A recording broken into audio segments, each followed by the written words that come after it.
Partai Golkar resmi punya PLT Ketua Umum yang baru setelah rapat pleno yang digelar pada tanggal 13 Agustus 2024. Di mana nama itu seperti yang kita sudah ketahui dan sudah beredar luas di pemberitaan adalah Agus Gumiwang Kartasasmita.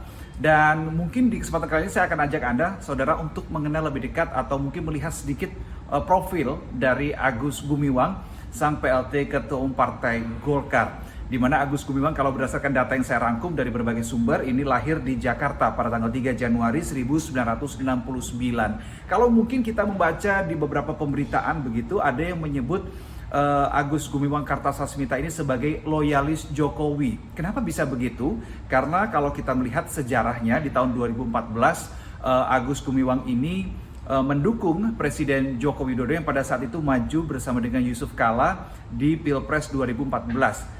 Padahal kita tahu di tahun 2014 Golkar punya sikap yang berbeda, pada saat itu mendukung pasangan Prabowo Hatta. Era kepemimpinan Presiden Joko Widodo, Agus Gumiwang ini juga sempat menduduki beberapa posisi, yaitu di periode pertama Presiden Jokowi, Agus Gumiwang ini menjadi Menteri Sosial Republik Indonesia pada saat itu di tahun 2018. Kemudian di periode kedua Presiden Joko Widodo, bahkan juga sampai dengan sekarang ini, Agus Gumiwang menjabat sebagai Menteri Perindustrian. Itu adalah jabatan di pemerintahan. Kalau di kepartaian secara struktur partai begitu ataupun di DPR, Agus Gumiwang ini juga pernah menjadi sekretaris fraksi Golkar di DPR RI, kemudian juga sempat menjadi ketua DPD Partai Golkar Jakarta, dan juga sempat masuk bursa ketua DPR RI menggantikan Setia Novanto yang pada saat itu tersandung kasus hukum. Tetapi pada saat itu yang menjadi ketua DPR RI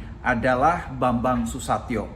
Kemudian kalau kita melihat track record juga kekarirannya di Partai Golkar, Agus Gumiwang ini juga pernah menelan dalam tanda kutip pil pahit begitu ya, karena pernah juga ia dipecat dari keanggotaannya Partai Golkar bersama dengan juga banyak kader pohon beringin lainnya di tahun 2014 hasil Munas di Bali.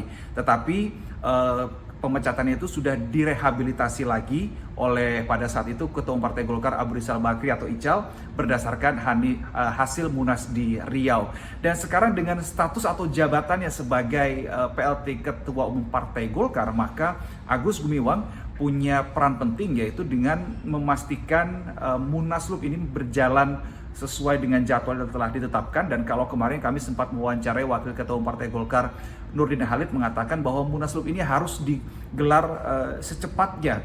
Bahkan kalau perlu ini harus sebelum masa pendaftaran di Pilkada 2024 dibuka oleh pihak KPU RI. Ini berarti sebelum tanggal 27 Agustus sudah digelar Munaslup, sehingga Ketua Umum Partai Golkar yang definitif pun juga sudah terpilih. Inilah yang kemudian menjadi tanggung jawab utama dari Agus Gumiwang sebagai PLT Ketua Umum Partai Golkar, memastikan terselenggaranya Munaslup dan juga dari hasil Munaslup itu bisa diketahui siapa yang akan menjadi Ketua Umum definitif Partai Golkar.